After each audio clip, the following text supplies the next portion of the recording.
What if I told you the world is closer to a major geopolitical rupture than most people realize? And it's happening across two continents at the same time. Right now, the United States is quietly applying pressure on Iran, while simultaneously pulling off one of the most shocking operations in modern Latin American history. And these two stories are not separate. They are directly connected. Let's start with Iran.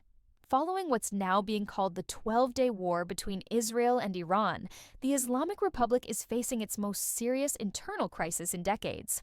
Protests have erupted across more than 20 provinces. Merchants, workers, students, all flooding the streets.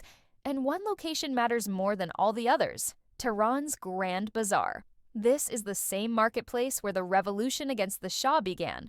When protests reach the bazaar, it's not symbolic. It's existential. Economically, Iran is collapsing. The rial has plunged to roughly 1.4 million to the dollar.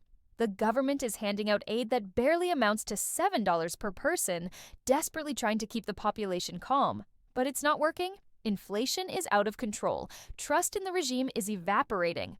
And here's the key part. According to Israeli and U.S. analysts, Washington doesn't want to strike Iran directly. A full military attack could actually unite Iranians behind the regime. Instead, the strategy appears to be sustained military pressure combined with restraint, preventing the government from violently crushing protesters while letting the system collapse from within.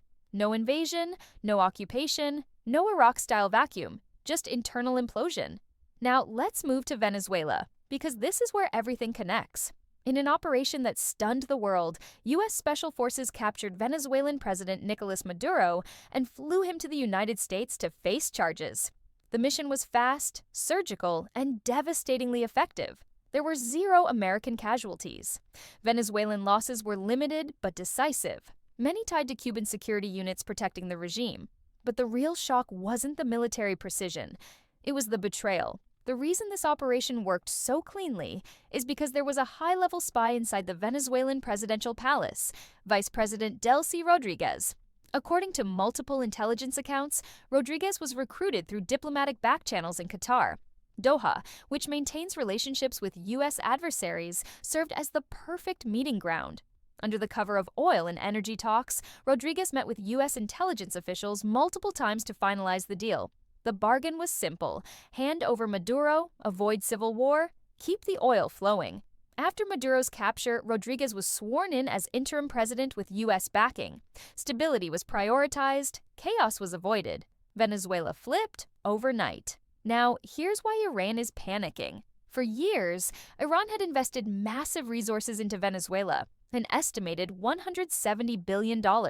Caracas served as Iran's intelligence hub in the Western Hemisphere, a place to bypass sanctions, move assets, and project influence into the Americas. That network is now gone. With a pro-U.S. government in Caracas, Iran has lost its most important overseas foothold. And from Tehran's perspective, this wasn't just regime change, it was a warning, because the playbook looks familiar. Military pressure, intelligence penetration, internal betrayal, no massive war, no global backlash, just collapse. Iran's leaders know this, and they're terrified the same strategy is being prepared for them. That's why tensions are escalating. That's why rhetoric is heating up. And that's why the next move matters more than anything. The question isn't whether the world is changing.